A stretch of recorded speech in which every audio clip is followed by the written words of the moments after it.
Hello दोस्तों, कैसे हैं आप लोग। आशा करते हैं बहुत अच्छे होंगे और पिछले बनाए गए वीडियो को ध्यान से देखे होंगे। जैसा कि पता होगा आपको, कल केमिस्ट्री और बायोलॉजी का वीडियो प्रोवाइड नहीं कर सके, मोबाइल डिस्चार्ज होने के कारण लाइट की कुछ बड़ी प्रॉब्लम थी। तो आज हम उसी के पिछले के क्रम में आगे बढ़ते हुए पहले पार्ट की कुछ बची हुई हेडिंगों को आपके सामने सीखे एक्सप्लेन करने जा रहे हैं। आप ध्यान से देखिए वीडियो को, ठीक है, और उसी के क्रम में आप आगे नोट्स बनाते चलिए, ठीक है। तो आइए देखते हैं आज की हमारी टॉपिक की क्या विशेषता है या फिर कौन सा हमारी टॉपिक है। ठीक है, आज की जो स्पेशल टॉपिक है जनन की कुछ असाधारण विधियां, ठीक है। अब नॉर्मल मेथड ऑफ रिप्रोडक्शन, सम अब नॉर्मल मेथड ऑफ रिप्रोडक्शन। जैसे कि आपने बताया गया था जनन की तीन प्रमुख विधियां हैं। एक तो अलैंगिक जनन अर्थात एसेक्सुअल रिप्रोडक्शन, लैंगिक जनन अर्थात सेक्सुअल रिप्रोडक्शन और एक वेजिटेटिव रिप्रोडक्शन अर्थात कायिक जनन या वर्धी जनन। इन तीनों के बारे में आपको, ठीक है, वीडियो भी प्रोवाइड किया गया जो कि आउट ऑफ सिलेबस हो चुका है, इन वीडियो दिया गया होगा। अब उसी के जनन के क्रम में कुछ अब नॉर्मल मेथड्स है जो कि आपके सामने एक्सप्लेन किया जा रहा है, ठीक है। अब नॉर्मल मेथड का मतलब क्या होता है हम आपको समझा दे रहे हैं, ठीक है। असामान्य विधि, असाधारण विधि, असाधारण विधि या असामान्य विधि, इसका मतलब क्या है आपको बता रहे हैं, ठीक है। जैसा कि यहां पर आप ध्यान देख सकते हैं कि जो जनन में क्या होना चाहिए, कॉमन रूप से एक नर होना चाहिए और एक मादा होना चाहिए। दो प्राणी होने चाहिए, एक नर और एक मादा। तो ये नर में जो युग्मक होता है बेटा उसे नर युग्मक कहते हैं और जो मादा में होता है उसे मादा युग्मक कहते हैं। तो ड्यूरिंग सेक्सुअल रिप्रोडक्शन अर्थात लैंगिक जनन के समय क्या होता है, नर युग्मक मादा युग्मक से क्या होता है, मिलता है, अर्थात यन से मिलकर 2n बनाता है। यही 2n डेवलप होकर के भ्रूण अर्थात बेबी का निर्माण करता है। यही प्रोसीजर होना चाहिए। ये सब साधारण विधि। लेकिन कभी कभार कुछ पौधों और कुछ एनिमल में ऐसा भी देखा गया है कि नर युग्मक बिना मादा युग्मक से मिले और मादा युग्मक बिना नर युग्मक से मिले किसी थर्ड सेल से अर्थात कोशिका से मिलकर के भी क्या करती है, भ्रूण का विकास, भ्रूण का डेवलपमेंट कर लेती है। अगर ऐसी कोई कंडीशंस है तो that is called the abnormal method of reproduction अर्थात इसे जनन की असामान्य विधियां कहते हैं, ठीक है। तो उसी असामान्य विधियों में एग्जाम्पल सहित हम कुछ एग्जाम्पल सहित कुछ हेडिंग देखने जा रहे हैं। आइए देखते हैं क्या होता है, ठीक है, ध्यान से देखिएगा।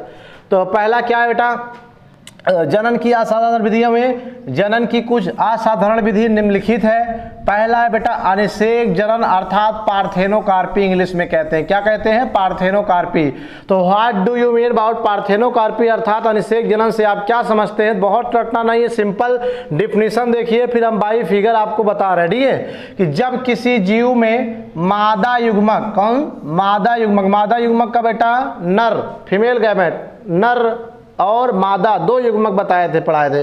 तो जो फीमेल के अंदर युग्मक होता है जनन कोश, क्या उसे मादा युग्मक कहते हैं, ठीक है। जब किसी जीव में मादा युग्मक अर्थात यानी बिना नर युग्मक से मिले, बिना नर युग्मक से मिले, संलयन माने मिले, ठीक है, स्वतः विकसित होकर के अपने आप पे विकसित होकर नए पौधे का विकास करती है, ठीक है, तो उसे हम क्या कहते हैं, अनिषेक जनन अर्थात पार्थेनोजेनेसिस कहते हैं, ठीक है। तो ये इसकी अपनी डिफिनीशन हो गई। मैंने अभी आपको यहाँ पर क्लियर किया था कि जनन में क्या होता है, नर युग्मक मादा से मिलकर ही भ्रूण बनाता है, जाइगोट बनाता है, भ्रूण बनाता है, डेवलप होकर बेबी बनाता है। लेकिन यहाँ क्या कहा जा रहा है कि मादा युग्मक बिना नर से मिले, बिना नर युग्मक से मिले ही क्या होता है, स्वतः डेवलप होकर के एक नए प्लांट या एक नए जीव का विकास करती है। तो उसे हम क्या कहते हैं, पार्थेनोजेनेसिस कहते हैं, अर्थात दैट इज कॉल्ड पार्थेनोजेनेसिस। अब जैसे एग्जांपल है छिपकली है, मधुमक्खी है, टर्की पक्षी है, ठीक है कि नहीं। इसके अलावा कुछ प्लांट भी होते हैं जिसमें इस प्रकार का जनन होता है, ठीक है कि नहीं। अब मधुमक्खी में हम आपको क्लियर करने जा रहे हैं, ठीक है। मधुमक्खी में आपको ध्यान से यहां पर देखना पड़ेगा, ठीक है। जैसे कि मधुमक्खी है तो मधुमक्खी में जो रानी मक्खी होती है, क्वीन मक्खी होती है, इसमें 2n, ठीक है, अर्थात जो जनन कोशिका होती है, ठीक है, मान लीजिए उसमें 2x या 2n गुणसूत्र होते हैं जो कि डिप्लॉयड होते हैं अर्थात द्विगुणित। लेकिन ये क्या होते हैं, अगुणित भागों में बटे होते हैं। अगुणित भागों का मतलब क्या है कि जैसे सपोज करिए यहाँ पर मान लीजिए 24 गुणसूत्र हैं तो ये 12-12 के सेट में क्या होते हैं, डिवाइड होते हैं, ठीक है।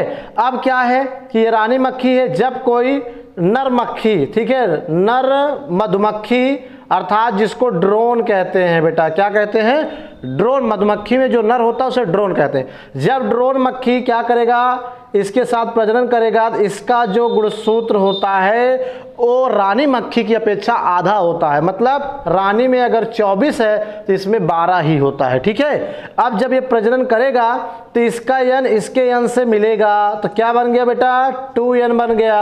और 2n का मतलब क्या है, रानी मक्खी बनी। अगर एक यन होता तो ड्रोन। ठीक है, तो ये रानी मक्खी बन गई। अब ये जो बचा हुआ है ये यन 2 सेट में था ना, एक ही सेट तो मिला, एक सेट जो बाकी रह गया बेटा ये डेवलप हो जाए किसमें, नर मधुमक्खी में डेवलप होगा। किसमें, नर मधुमक्खी में डेवलप हो जाएगा। समझ में आ रही बात कि नहीं? नहीं दिख रहा होगा तो यहाँ पर लिख दे रहे हैं नर मधुमक्खी डेवलप करेगा। क्या डेवलप करेगा, नर मधुमक्खी डेवलप करेगा। समझ में आ गई बात कि नहीं? तो यहाँ पर बोलो क्या हुआ कि रानी मक्खी, ध्यान देना, जो रानी मक्खी के अंदर गुणसूत्र था मान लीजिए 2n था, लेकिन वो 2 कोशिका 2 अगुणित सेटों में क्या होती है, बटी होती है n। और जो नर मधुमक्खी इसका आधा इसमें होता है। जब ये प्रजनन करेगा तो इसका जो युग्मक है इसके युग्मक से मिलकर गैमेट से 2n बनाएगा। तो 2n रानी के लिए होता है इसलिए रानी बनेगी। और इसका जो एक सेट नहीं मिल पाया, अगुणित है, हैप्लॉइड है, वो नर मधुमक्खी बनाएगा। तो अब ये नर मधुमक्खी जो है इसकी बेबी होगी अर्थात बच्चा होगा। तो ये जो नया संतान, नया बेबी, नया डॉटर है, ये क्या हुआ, बिना इसके यन के मिले ही, क्या बिना नर वाले युग्मक से मिले ही क्या हो गया, एक नया नर पैदा हो गया। तो ये क्या है, यही अनिषेक जनन है। समझे, पार्थेनोकार्पी होता। ठीक है, तो नोट करिए, समझ गए होंगे, नोट करो, नोट कर लिया होगा। अब हम चलते हैं आज की नेक्स्ट हेडिंग की ओर। ठीक है, अब जो जनन की असामान्य विधि आपने पढ़ा, अनिषेक जनन, इसी के साथ कुछ और भी विधियां हैं, लेकिन दूसरे चैप्टर में आपको उसको डिस्क्रिप्शन दिया जाएगा, क्योंकि दूसरे चैप्टर में हेडिंग है। अब इस पार्ट की आज लास्ट हेडिंग बताने जा रहे हैं। ठीक है, इस लास्ट हेडिंग के बारे में आप लोग ध्यान से देखिए। ठीक है, क्या है, निषेचन के बाद पुष्प में होने वाले परिवर्तन। ठीक है, अर्थात change after fertilization in the flower.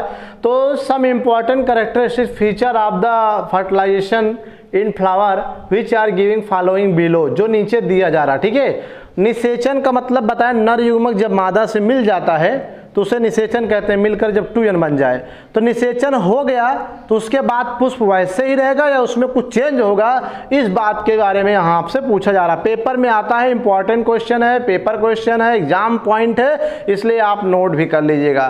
तो पराग वृंत और पराग को सूख जाते हैं। पहला लक्षण कि किसी पुष्प में जब निषेचन होता है, निषेचन होने कुछ समय बाद पराग वृंत और पराग को सूख जाते हैं। ठीक है, ये देखिए, ये पुष्प की संरचना है। तो ये जो आपका पुरुष वाला पार्ट ये देख रहे हो, ये पराग वृंत और जिसमें पराग कण भरा हुआ है पराग कोश है। ये सूख कर क्या होते हैं, झड़ जाते हैं, गिर जाते हैं। और दूसरा है वर्तिकाग्र, वर्तिका भी क्या होते हैं, सूख जाते हैं, सूख कर घट झड़ जाते हैं, लटक जाते हैं।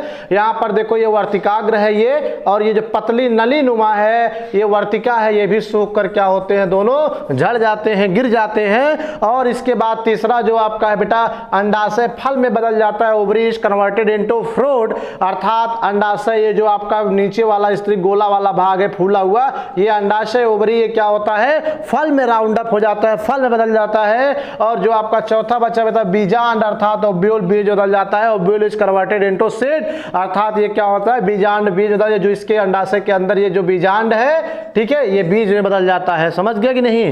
तो अब एक और बच रहा, दल व दलपुंज भी सूख कर झड़ जाते हैं। दल, दलपुंज का मतलब है, दलपुंज का मतलब पंखुड़ी आप कहते हो। जैसे गुलाब है, गुलाब में जो रेड रेड आपका लगा हुआ है वो पंखुड़ी, से दलपुंज कहते हैं। तो ये जो दलपुंज होता है ये आप देख रहे हैं, ये पंखुड़ियां, और जो इसके नीचे पत्ती हरी हरी लटकी उसे दल कहते हैं। दल और दलपुंज भी क्या होते हैं बेटा, ड्राई अप होकर के क्या होते हैं, गिर जाते हैं, सूख जाते हैं, झड़ जाते हैं। तो इस प्रकार से ये क्वेश्चन आपको, ठीक है, कंप्लीट कर दिया गया। ये एग्जाम में पूछे जाते हैं, इसलिए आप इन क्वेश्चन को क्या करेंगे, ध्यान से देख करके इसे आसानी से लर्न कर लेंगे। ठीक है, तो thank you guys for watching this video and I meet you next video next day.